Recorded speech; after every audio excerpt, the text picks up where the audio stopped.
12시에 많은 참여 바랍니다.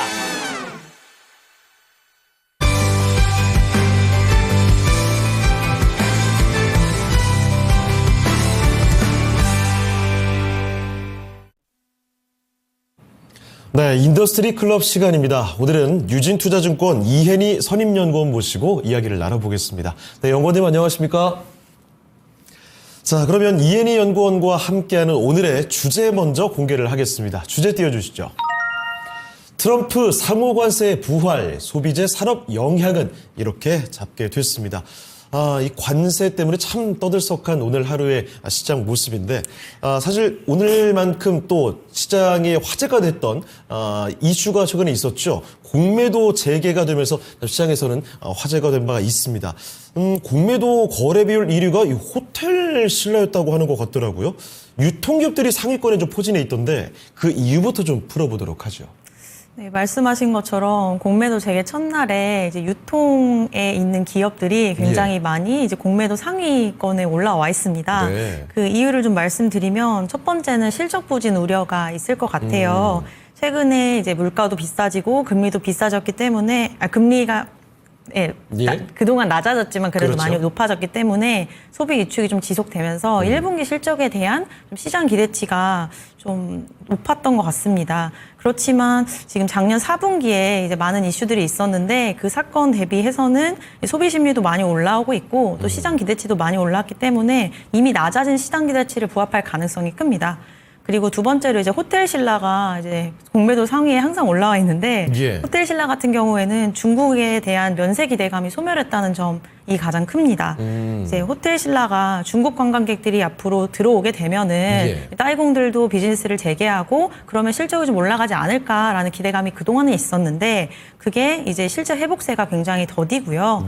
또 실적에서도 면세 부문이 작년부터 이제 적자로 전환된 이후에 계속 올해도 적자를 유지할 것 같기 때문에 단기적으로 주가 모멘텀이 없어서 좀 공매도에 타겟되는 거 아닌가라는 생각을 하고 있습니다. 네, 이 대체 정보가 이렇게 좀 늘어나고 이런 이유가 경기 민감주의 기본적인 특성이라고 봐야 될까요? 네, 맞습니다. 그렇습니다. 자, 이 공매도에 따라서 많이 짓눌리는 대표적인 종목군으로 거론됐던 몇 가지 종목들이 있었죠.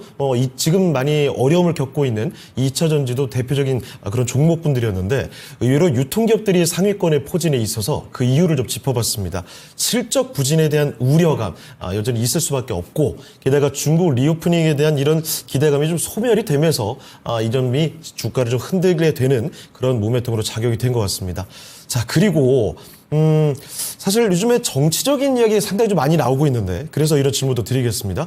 2017년 이 박근혜 전 대통령 탄핵 당시에 소비 심리가 급반등했었다고 하거든요. 이 계엄 사태 같은 요런 이 정치 리스크에 유통주는 오히려 기회다 이렇게 봐야 되는 겁니까? 이게 뭐 과거에 이제 정치적 이슈뿐만이 아니라 항상 주식시장을 보면은 어떤 이슈가 있을 때 선반영을 한 후에 그 주가가 떨어진 후에 다시 이슈가 해결된 이후에 올라오는 모습을 많이 보이잖아요. 그래서 소비자 심리지수도 마찬가지입니다. 그래서 11월에 비상계엄 전일 때는 소비자 심리지수가 그래도 100 가까이 됐었는데 이제 12월에 좀 급락을 했었습니다. 그래서 4월 4일에 탄핵 심판 결과가 어떻게 나오든 사실 리스크가 이거는 해소되는 거기 때문에 주식시장은 소비 심리와 함께 이제 주가도 좀 반등할 가능성이 높아 보입니다. 알겠습니다. 소비자 심리 지수를 봤습니다. 지난해 11월 그러니까 계엄 사태가 터지기 전에만 해도 이 심리 지수 100.7 100을 넘어섰거든요. 자, 그런데 계엄 이후에 12월 88.4 정말 급락이 나오게 되면서 소비 심리 자체가 많이 흔들림이 나왔습니다. 정치적인 불확실성, 이 점은 뭐 증시뿐만이 아닙니다. 사회 전반적으로 다 영향을 미치는 요인이기 때문에 소비 심리가 많이 꺾이게 됐었고 이런 리스크가 해소가 된다면 당연히 뭐 자연스러운 현상이겠죠. 아무래도 소비 심리가 회복될 수밖에 없고 다 이 영향이 바로 유통주에게는 기회로 주가 상승으로 작용이 될 수 있겠다. 이런 연결고리가 있을 것 같습니다. 자, 그리고 패션 OEM 기업들 얘기 좀 해보도록 하겠습니다. 사실 패션 OEM 기업들은 달러로 결제를 받기 때문에 고환율이 사실 환율 부담이 굉장히 큰 현재 흐름이죠. 고환율이 오히려 날개다 이런 얘기를 하더라고요. 이 얘기 좀 자세히 설명해 주실까요? 네, 이제 패션 OEM들은 보통 달러로 결제를 받습니다. 예. 그래서 달러 가치가 상승을 하게 되면 원화로 환산되는 가치가 훨씬 높아지기 때문에 이것 때문에 사실 실적이 좀 높아 보이는 경향이 있고요. 예. 그래서 작년 환율 평균이 1,365원이었는데 이게 이미 전년 대비 한 5% 성장을 했던 수치고 그 수치도. 네. 지금 보면 약간 아주 반가워 보이는 네. 수치긴 합니다만.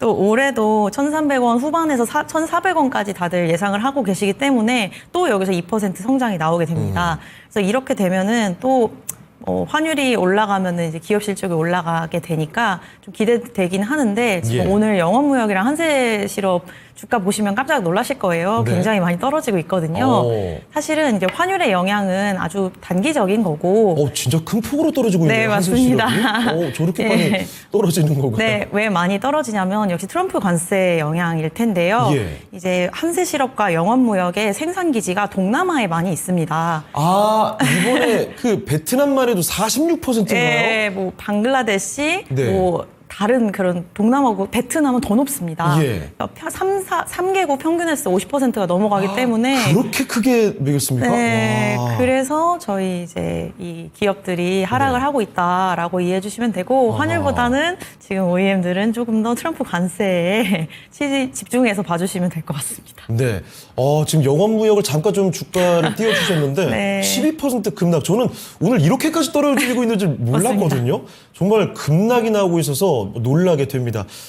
이 환율에 따른 패션 OEM 기업들의 영향을 좀 살펴봤습니다. 사실 달러로 결제를 받기 때문에 이 고환율이 됐을 때 오히려 수혜를 볼 만한 기업들입니다. 그런데 환율이 하락할 경우 반대 상황이 벌어지게 되는 거고 사실 환율도 환율이지만 오늘 역시 또 관세 이야기가 자꾸만 반복됩니다. 상호관세 오늘 새벽 6시가 좀 되기 전에 이야기가 나오게 됐는데 우리나라가 25%고요. 일본이 24%, 유럽이 20%인데 베트남이 46%입니다. 정말 엄청난 관세율이 동남아 지역에 유독 집중이 되고 있습니다. 슬쩍만 봐도 지금 베트남이 워낙에 높은 상황이죠.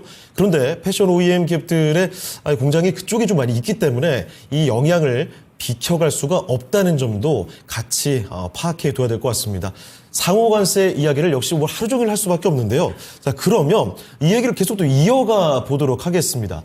도널드 트럼프 미국 대통령이 발표한 트럼프발 상호관세, 소비재 산업의 영향이 어떨지 이것도 자세히 체크해 주시죠.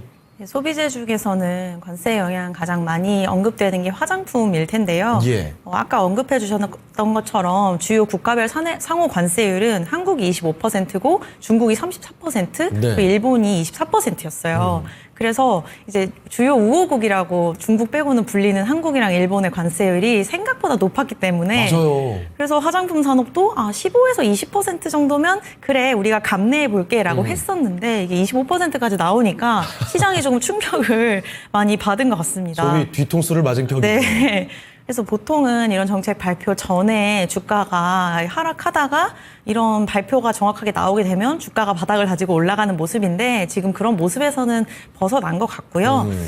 다만 이제 주목하셔야 될 점은 중국과 한국 그리고 한국과 동남아의 관세 괴리율입니다. 중국과 한국만을 놓고 비교했을 때는 9%의 관세율 괴리가 있기 때문에 이것도 큰 차이잖아요. 네, 이만큼의 저희가 반사수혜를 가능성이 있다라는 점이죠. 그리고 한국에서 미국으로 나가는 화장품 가격이 사실 그렇게 높지 않습니다. 특히 또 공급가, 저희는 예. 소비자가로 그 화장품을 접하는 거고요. 그렇죠. 공급가 기준으로 받는 거기 때문에 관세율이 붙어도 그 작은 모수에서 퍼센티지가 붙기 때문에 충격이 조금은 덜하다.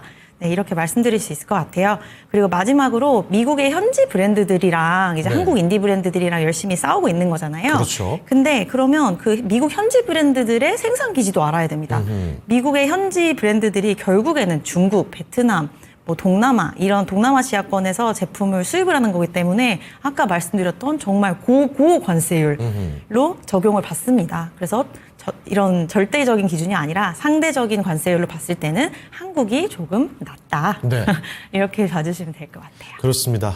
지금 앞서도 언급을 계속해 드리고 있지만 이 국가별로 관세 부과되는 게 다릅니다. 그래서 상대적으로 반사수혜를 받을 수 있을 만한 화장품주들의 가능성을 언급해 주신 거죠.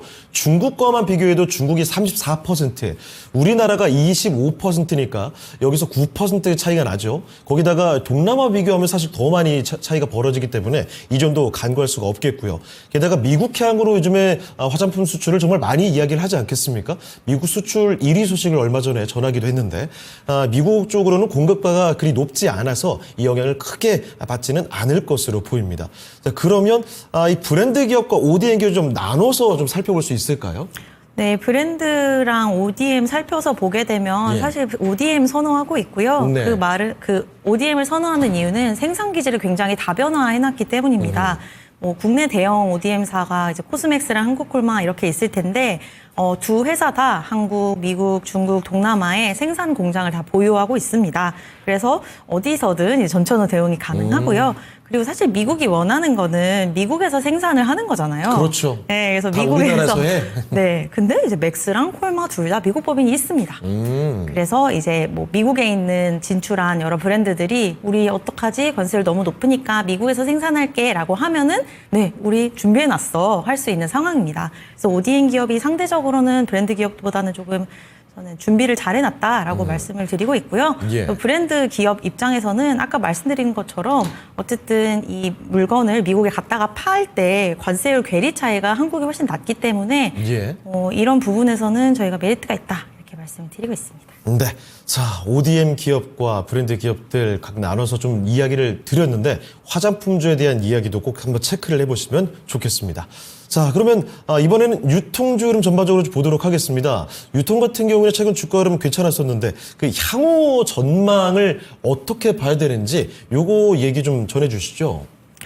네, 우선은 유통주들이 이제 네. 뭐 코로나 이후에는 뭐 성장 가시성이 안 나왔기 때문에 많이 빠졌었는데 맞아요. 최근에는 이제 관세에서 자유롭다 이러면서 조금 주가가 많이 올랐었습니다. 요즘에 주목받는 건 전부 관세의 영향을 네. 받느냐 안 받느냐 그게 판단이 네. 됐었던 기준이죠. 내수주로서 이제 인기가 많았는데 거기에 더해서 최근 몇 년간 이제 너무 영업 환경이 힘들었기 때문에 인력이랑 점포를 좀 효율화를 많이 했습니다. 예. 그래서 이런 고된 작업들이 영업이익을 턴어라운드 하게 하는 요소로 드디어. 올해부터는 좀 가시화될 것 같아요. 특히 이제 면세점 같은 경우에는 그동안 이제 적자 사업부로 좀 네. 많이 바뀌었기 때문에 부진 점포를 좀 철수를 하게 될 것 같고요. 뭐 뉴스에서 많이 보셨겠지만 신세계 부산점, 현대백화점에서는 동대문점을 철수를 하면서 이제 좀 적자 점포들을 많이 떨어내는 작업을 완료를 했다. 이렇게 보시면 좋을 것 같아요. 네, 그렇습니다. 유통주들 정말 고생 많이 했습니다.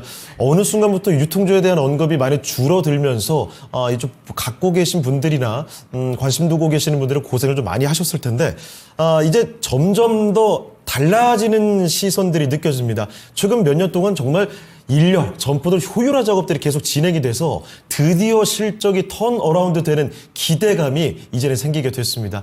역시 숫자, 성적표가 좀 나와야 주가에도 반응이 나올 텐데 그런 기대감 나오고 있고요. 거기다가 뭐 요 며칠뿐만이 아니죠. 몇 달 동안 계속 관세 얘기만 하고 있습니다. 이 관세 영향에서 상대적으로 자유로운 쪽으로 지적을 받게 되면서 이렇게 이야기가 되면서 주가 상승 모멘텀이 발휘가 되고 있는데요.